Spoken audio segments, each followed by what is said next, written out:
He went underwater with lights on his helmet. He entered a cave that had already killed 13 people. He wasn't even certified to be there. And then he vanished. No body, no bubbles, no exit. Just a locked gate behind him, and a mystery that still hasn't been solved. This is the disappearance of Benjamin McDaniel. Before we continue, thousands of people watch these documentaries without subscribing. If you don't subscribe right now, YouTube's algorithm will never show you our content again. You won't see updates on Ben McDaniel or tomorrow's investigation. We release cases daily at 7:30 p.m., but we can only reach you if you're subscribed. Please hit subscribe, turn on notifications, and comment your location below. It takes 1 second. Ben deserves his story told. Please help us.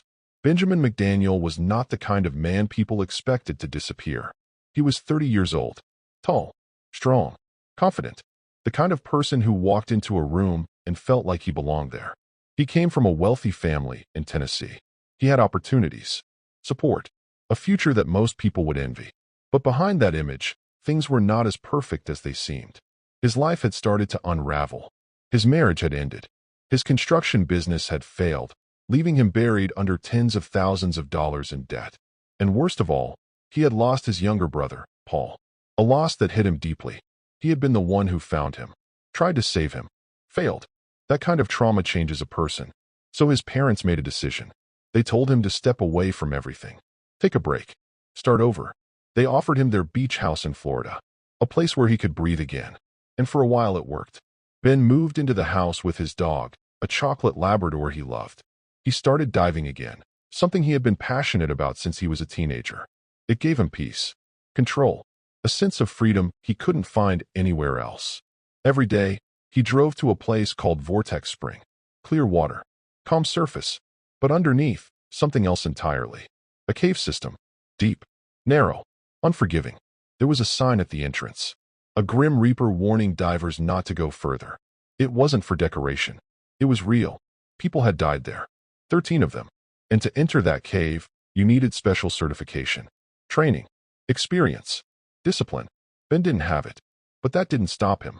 People who saw him there began to notice something. He wasn't just diving for fun anymore. He was studying the cave, watching it, learning it, alone. No partner, no guide, just him. Some divers described him as confident. Others said he was overconfident, the kind of diver who believed he could handle more than he actually could. But his family saw it differently. To them, he was brave, fearless, passionate, a man trying to rebuild his life. In August of 2010, Ben traveled back to Tennessee for a short visit. When he returned to Florida, something felt different. According to his family and girlfriend, he seemed hopeful, focused. He talked about becoming a dive instructor, starting a business, building something new. He even left a letter behind for his parents, thanking them, promising to take care of them in the future. It didn't sound like a goodbye. It sounded like someone planning to move forward. On August 18th, he drove back to Vortex Spring. That day would be the last time anyone saw him alive. He arrived earlier in the day and completed one dive. Other divers noticed him examining the cave entrance closely, not casually, intentionally, like he was preparing. After resurfacing, he refilled his tanks, sat alone, tested his equipment, wrote in his dive log, waiting, planning. As evening approached, the heat of the day began to fade. The sun started to drop, and Ben made a decision. He was going back in. Before he entered the water, he made one last phone call. To his mother. Nothing unusual, nothing alarming, just a normal conversation. No one knew it would be the last time they would ever hear his voice. Around 7:30 p.m., he entered the water again. Two dive shop employees saw him. He had lights on his helmet, a setup typically used for cave diving. He wasn't just going for a swim. He was going inside. One of the employees, Eduardo, had suspected for some time that Ben had been accessing the cave without permission. That night, instead of stopping him, he unlocked the gate and watched him go in. That was the last confirmed sighting of Ben McDaniel. No one followed him. No one waited. On previous nights, they would stay behind to watch for bubbles rising to the surface, a sign that he was returning and decompressing. That night, they didn't. They left. Ben was alone in the cave. The next morning, his truck was still in the parking lot. At first, no one thought much of it. The place was busy. Visitors came and went. Cars stayed overnight all the time. But by the second day, something felt wrong. No one had seen him. No one had heard from him. His truck hadn't moved. That's when they called the police. When authorities arrived, they immediately sealed off the area. They checked his truck. His wallet was inside. Over $1,000 in cash. His phone. Everything was still there. Nothing stolen. Nothing disturbed. It didn't look like someone who planned to disappear. It looked like someone who expected to come back. At the beach house, they found his dog. Hungry. Alone. Waiting. 2 days without food. Ben had never left him like that before. That detail hit his family harder than anything else. Because it meant one thing. He didn't plan to be gone. Search teams quickly focused on the cave. That's where he had been last seen. That's where he must be. Divers began arriving from different places. Some experienced.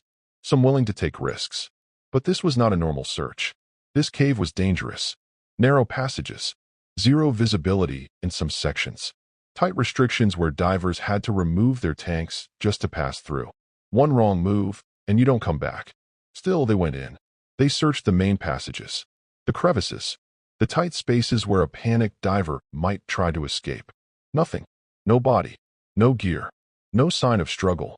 Just empty water. Then something strange happened. They found tanks. Air tanks believed to belong to Ben. But their placement didn't make sense. They weren't positioned like a trained cave diver would place them. They were near the entrance. Filled with normal air, not the specialized gas required for deeper dives. That raised questions. Because if Ben had been researching cave diving, as his family said, he should have known better. Why would he enter a deadly cave system without the proper setup? Unless he didn't expect to go that far. Or something changed inside. As the search continued, a recovery expert named Ed Sorensen arrived. This was not an ordinary diver. This was someone who went where others couldn't. He entered the cave, went deeper than anyone else had gone during the search, far beyond the mapped areas Ben had explored. And what he found was nothing. No body, no disturbance, no signs that anyone had even passed through those narrow sections. According to him, it would have been physically impossible for Ben to reach certain parts of the cave. He was too big, too inexperienced, too untrained. That changed everything. Because if Ben wasn't in the cave, then where was he? The search expanded beyond the water. They checked the surrounding woods, the swamps, the waterways connected to the spring. Nothing. No trace. No evidence of a body decomposing. No signs of escape. Just silence. And that's when the theories began. Did he die in the cave, in a place no one could reach? Was his body somehow removed before the search began? Was there foul play? Or something even more shocking? Did Ben McDaniel stage his own disappearance? Walk away from everything. Start a new life. Leave it all behind. His family refused to believe that. He left his dog, his girlfriend, his future plans. Nothing about that night felt like an escape. It felt like something went wrong. Something no one has been able to explain. To this day, there is no body. No confirmed cause of death. No answers. Just one question that still hasn't been resolved. What really happened inside that cave? Comment below. Do you believe Ben died in the cave, or do you think something else happened that night? Once Ben McDaniel is reported missing, the first assumption feels obvious. He went into the cave. He never came back out. Therefore, he must still be in there. That logic is so clean, so simple, that it shapes the entire early investigation. But in this case, the closer investigators look, the less simple anything becomes. At first, police and dive shop employees treat the scene like a recovery operation, not a criminal investigation. Ben's truck is still in the parking lot. His wallet is inside with more than $1,000 in cash. His phone is there too. At the beach house, his dog is hungry and alone. Everything about the scene says the same thing. Ben did not plan to disappear. He expected to come back. And yet, the cave refuses to give them what they are looking for. Searchers begin with the most dangerous and most obvious question. If Ben died inside the cave, where would his body be? Experienced cave divers volunteer because they assume this is what they are dealing with. A tragic but straightforward case. A diver overreaches. A diver panics. A diver gets trapped. The cave keeps him. That theory fits the warning signs. It fits Ben's reputation for confidence. It fits the fact that he did not have cave diving certification. It fits the dive shop employee's account that he saw Ben go in that evening with a helmet and lights. The kind of setup that strongly suggests cave penetration rather than a simple recreational dive. But then the physical evidence starts creating problems. The first strange detail is the gate. The cave system at Vortex Spring was not supposed to be freely accessible. That was the whole point. Too many divers had already died there in earlier years, enough that the site had locked down access tightly. If you wanted the key, you needed proof of certification. The system existed because the cave was known to kill the overconfident. And yet on the night Ben disappeared, Eduardo Turan says he unlocked the gate and watched Ben go in. That matters more than it seems, because it means this was not a case of Ben sneaking in unseen that night. Someone at the spring knew he was entering the cave. Someone knowingly let him go where he was not supposed to go. Someone created the last confirmed moment of his life. That detail makes the investigation more complicated immediately. Police now have to consider not just what Ben did, but what the employees knew, what they allowed, and why the response afterward unfolded the way it did. Turan's account becomes central. So does Chuck Cronin's. The two men say they saw Ben descending with lights on. On other nights, they say they sometimes stayed around after their own dives until they saw decompression bubbles, a sign that he was beginning to come back up. That night, they did not wait.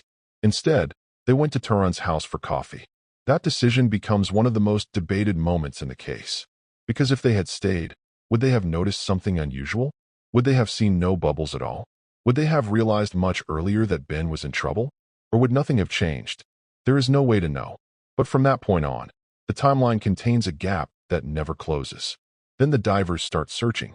They go into a cave that most people, even trained divers, would rather avoid. This is not open water. This is not a simple descent and ascent. This is overhead environment diving. Tight passages. Zero direct access to the surface. Narrow restrictions where one wrong movement can kick up silt, erase visibility, jam a tank, or turn confidence into panic in seconds. Search teams check the main lines. They inspect crevices and cracks. They look for exactly the kind of mistakes dead divers often make in caves, drifting offline, wedging into impossible spaces, trying desperately to escape through passages too small to survive. Nothing. That word becomes the heartbeat of this investigation. No body, no gear, no obvious sign of a fatal struggle. No clear evidence that Ben made it far enough into the system to die in the places people first suspect. And then they find the tanks. This is where the case begins to split in two. Searchers recover tanks believed to belong to Ben. But their location and setup do not fit what many experienced cave divers would expect if he had gone deep into the cave intentionally. The tanks contain normal air, not a specialized gas mix for deeper cave exploration. Their positioning also appears off. They are not staged in the way a trained cave diver would typically arrange decompression or bailout equipment along an exit route. That detail does not prove anything by itself, but it undermines confidence in the straightforward drowning theory. If Ben was planning a serious penetration dive, why was his gas setup so wrong? If he was improvising recklessly, how far could he realistically have gone? And if the tanks were placed oddly, does that mean he was inexperienced, panicked, or that something else happened entirely? These questions grow louder when Ed Sorensen arrives. Sorensen is not just another volunteer. He is the kind of diver other divers point to when things are too dangerous for everyone else.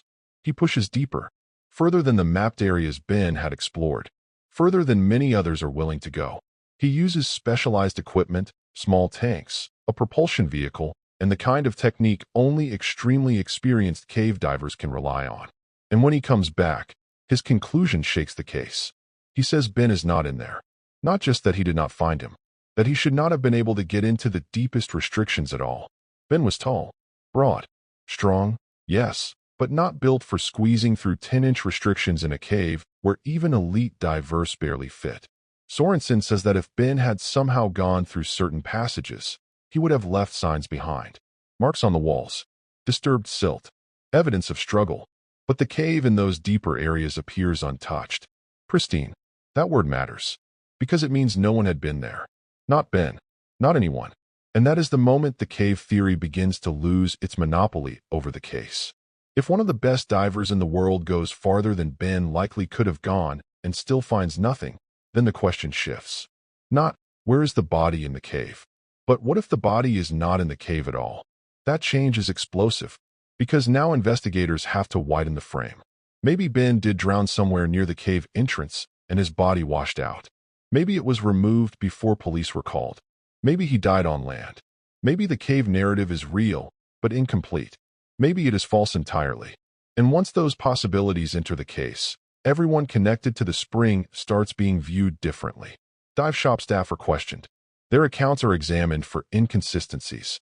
The timeline around when the truck was noticed becomes important.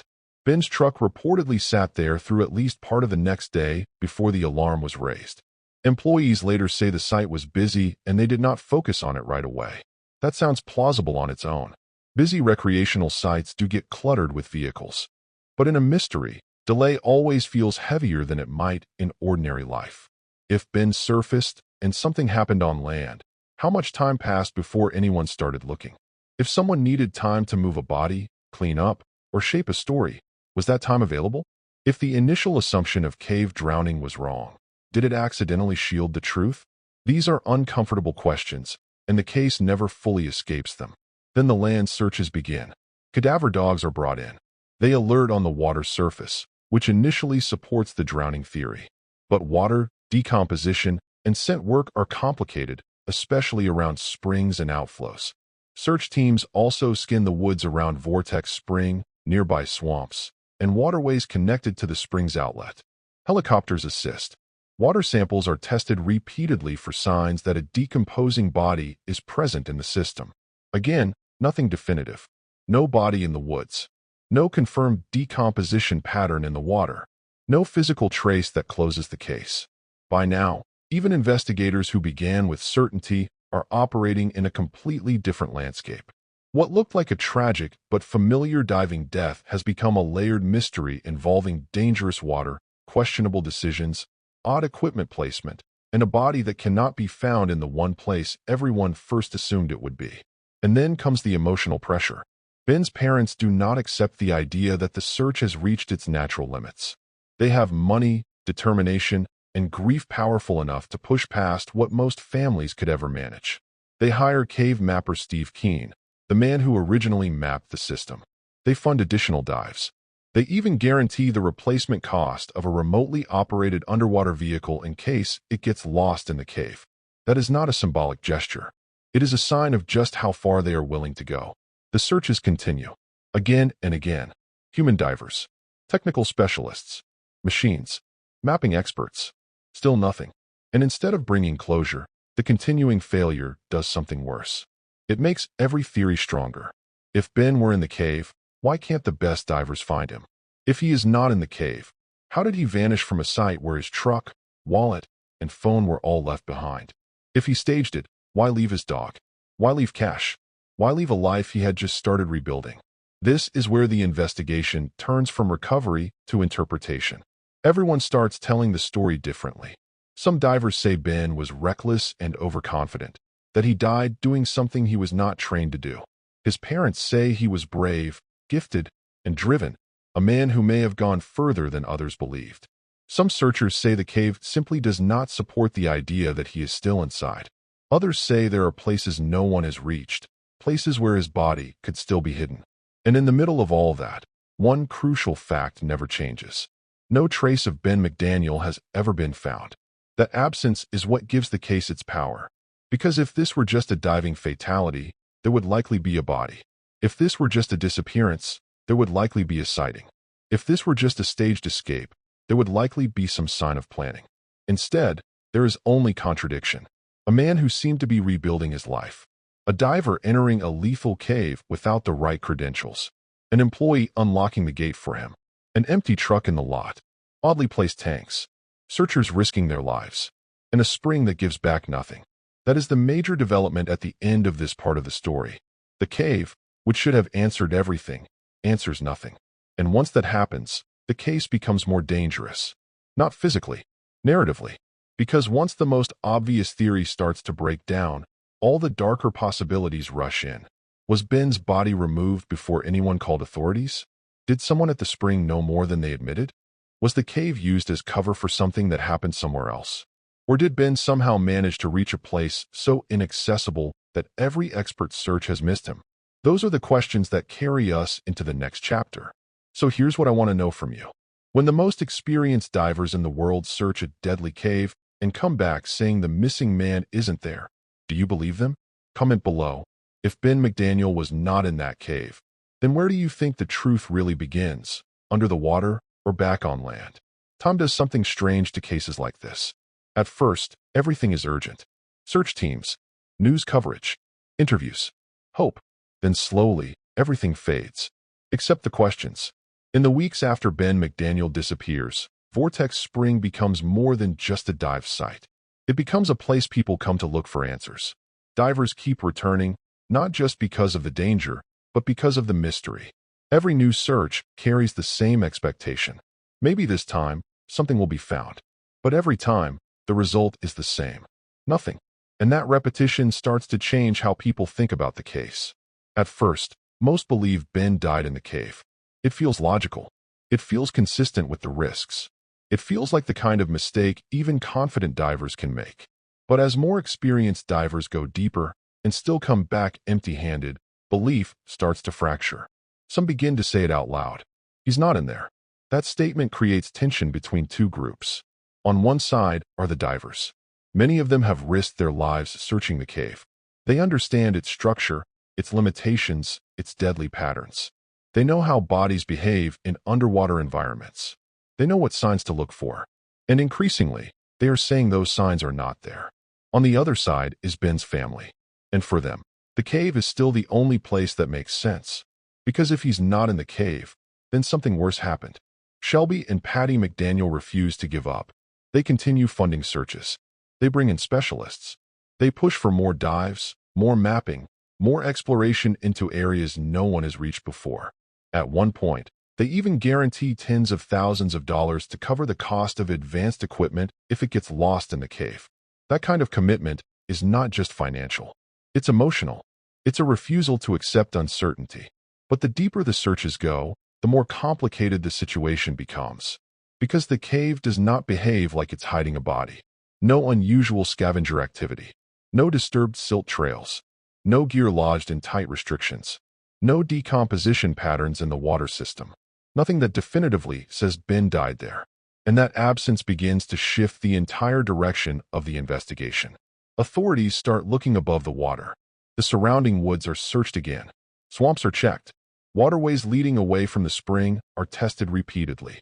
Helicopters scan the area. Cadaver dogs are brought in more than once. Still nothing. At this point, the case reaches a turning point. Because when both the water and the land fail to produce answers, people start asking a different kind of question. Not, where is the body? But what if the story we've been told isn't complete? That is when suspicion begins to grow. It doesn't start as accusation. It starts as doubt. People begin to look more closely at the timeline. Ben enters the water around sunset. He is last seen going into the cave. No one stays to watch for his return. His truck sits in the parking lot overnight. No alarm is raised until later. That gap, that window of time, becomes critical. Because in that window, anything could have happened. And the more people think about it, the more uncomfortable the possibilities become. What if Ben did not die in the cave?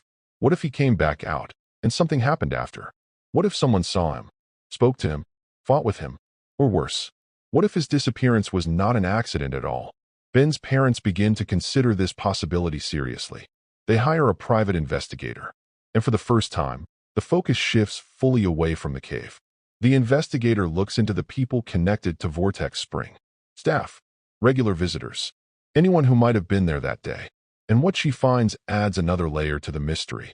Some individuals associated with the area have criminal records. That alone does not prove anything. But it changes the tone of the case. Because now the question is no longer just about a dangerous environment. It's about people. And people are unpredictable. There are reports that on the same day Ben disappeared, there were confrontations at the site. A diver arguing with a group of teenagers about drinking. A wild-eyed man showing up at the dive shop asking if it was too late to dive. These details are not confirmed as directly connected to Ben, but they exist. And in a case with no answers, even small details begin to feel significant. Because if something happened on land, it would explain why the cave is empty. It would explain why no body has been found. It would explain why every search, no matter how deep, keeps failing. At the same time, another theory refuses to go away. The idea that Ben staged his disappearance. It sounds extreme, but to some people, it makes sense. He was going through a difficult period in his life. Divorce, financial problems, emotional trauma from his brother's death. A fresh start in Florida could have been more than just a break. It could have been preparation. Supporters of this theory point to the lack of a body, to the fact that no physical evidence ties him definitively to a fatal accident, to the possibility that the cave was simply a distraction, a place to create the illusion of danger while he quietly walked away. But this theory has a major problem. Ben's life did not look like someone preparing to disappear. He had plans, real plans, becoming a dive instructor, starting a business, moving forward. He left behind his dog, his girlfriend, a family he was close to, and most importantly, he had just started recovering. People who disappear intentionally often show signs of detachment, withdrawal, finality. Ben showed the opposite. He was rebuilding, and that makes the staged disappearance theory difficult to accept for those who knew him. Still, the absence of evidence keeps it alive, because in this case, every theory survives. None of them are fully proven. None of them are fully eliminated. And as months turn into years, the mystery hardens. Ben's parents continue searching, continue pushing, continue asking questions that no one can answer. But the world begins to move on. Media coverage fades. Public attention shifts to newer cases. The urgency that once surrounded the disappearance slowly disappears. Except for the family. For them, nothing changes. Every day is still August 18th. Every unanswered question still matters. Every theory still feels personal. And then, something happens that changes the emotional tone of the case completely. The reward. Frustrated by the lack of progress, Ben's parents offer money. At first, it's meant to encourage someone to go deeper, to search areas others have avoided. But the way it's presented creates controversy. They challenge divers to go where others have not, to be brave enough to find their son. That phrase, brave enough, hits a nerve, because many divers feel they have already risked their lives searching. They don't see themselves as cowards. They see themselves as professionals who understand the limits of safety. The tension grows, and then the worst-case scenario happens. Another diver dies in the same cave. A man from Mississippi enters the system and does not come back. His body is recovered later. There is no proof he was trying to claim the reward, but many believe he was. And that moment changes everything. Because now the search for Ben has claimed another life. The reward is pulled. The criticism intensifies, and the case becomes heavier. Not just a mystery, but a warning. By this point, the investigation is no longer just about finding Ben. It's about understanding what happened and whether it could happen again. Authorities continue to look at both possibilities: accident or foul play, the cave or the land, and still, no answer emerges. But one thing becomes clear. The case is not getting closer to resolution. It is drifting further away, because every year that passes without evidence makes it harder to reconstruct what happened. Memories fade, details blur, witnesses move on, and yet, the core mystery remains untouched. A man entered a cave. He was seen going in. He was never seen coming out.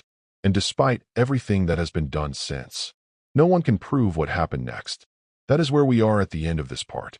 Years later, no body, no conclusion, just theories and a silence that refuses to break. So here's the question I want you to think about. When a case has multiple explanations, but none of them fit perfectly, which one do you believe? Comment below. Do you think Ben McDaniel's disappearance was an accident that simply hasn't been found yet? Or do you believe someone knows exactly what happened and has never spoken? At some point, every investigation reaches a moment where the evidence stops and interpretation takes over. That is where the disappearance of Ben McDaniel lives. Because after all the dives, all the searches, all the interviews, the facts are still the same. He entered the cave. He was seen going in. And then he vanished. No body. No confirmed cause of death. No single theory that explains everything. So in this final part, we're left with something more difficult than solving a case. We're left with trying to understand it. The first possibility is still the one that started everything. That Ben died in the cave. It is the simplest explanation.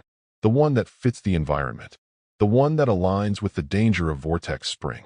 A diver without proper certification enters a lethal cave system, goes too far, runs out of air, panics, and becomes trapped in a place no one can reach. It has happened before. It could happen again. And for Ben's parents, This remains the most believable answer. They believe their son pushed himself deeper than anyone realizes, that he found a way into a section of the cave beyond current search limits, that his body is still there, hidden in a place no diver has reached. There is emotional logic in that belief, because it keeps the story contained. The cave took him. The cave kept him. End of story. But the problem is not emotional. It is physical. The best divers in the world have searched that cave. They have gone farther than Ben was believed capable of going. They have examined the restrictions, the narrow passages, the areas where a trapped diver would most likely end up. And they found nothing. No marks. No disturbance. No trace. That does not make the cave theory impossible, but it makes it incomplete. Because if Ben is in there, he is in a place so inaccessible, so hidden, that even elite divers cannot reach it. And that raises another question. If he reached that place, how? The second possibility is the one many divers quietly support. That Ben did not die in the cave at all. That he entered, turned back, and exited the water. And that whatever happened, happened on land. This theory explains what the cave cannot. It explains the lack of a body underwater. It explains why no deep search has produced evidence. It explains why the tanks were placed in ways that don't fully align with a serious cave dive. But it creates a new problem. Because if Ben came back out, where did he go? His truck was still there. His wallet was inside. His phone was untouched. There were no signs of a struggle. No witnesses reporting seeing him leave. No confirmed sightings after that night. For this theory to work, something had to happen quickly. Something that left no trace. And that leads to the darkest version of this possibility. Foul play. Ben's parents have considered it. Their investigator has considered it. And the circumstances leave room for it. A remote area. A dangerous environment. A window of time before authorities were alerted. If something happened, there was opportunity. But opportunity is not evidence. And in this case, evidence is exactly what is missing. There are no confirmed suspects. No forensic links. No physical proof that anyone harmed him. Just questions. Who else was at the spring that night? Did anyone see more than they reported? Did anyone leave before the search began? Carrying something they shouldn't have? These questions exist, but they remain unanswered. The third possibility is the one that many people resist, but cannot fully dismiss. That Ben chose to disappear. That everything we see as confusing is actually part of a plan. This theory suggests that the cave was not where Ben died. It was where he vanished. That he used the danger of the cave to create a believable story. That he left his truck, his wallet, his phone to make it look like he never came back. That he walked away from the life that had been collapsing around him and started over somewhere else. On the surface, it sounds extreme, but it solves certain problems. It explains the lack of a body. It explains why no evidence has ever been found. It explains why the cave itself seems empty, but it creates emotional contradictions. Ben had just started rebuilding his life. He had plans, goals, a future he was actively working toward. He left behind his dog, a detail that his family points to again and again. Because people who plan to disappear, plan everything. And leaving behind something you love deeply, without care, without preparation, without closure, does not fit that pattern. His mother has rejected this theory strongly. She believes he would never willingly put his family through this kind of pain, especially after seeing what his brother's death did to them. So while the theory exists, it does not sit comfortably. And that is the pattern of this entire case.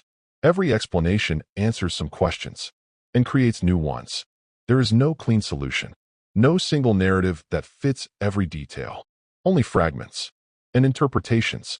In 2013, the state of Florida issues a death certificate. Legally, Ben McDaniel is declared dead, but that is not the same as knowing how he died, or where he is, or what really happened that night. For his family, the story is not over.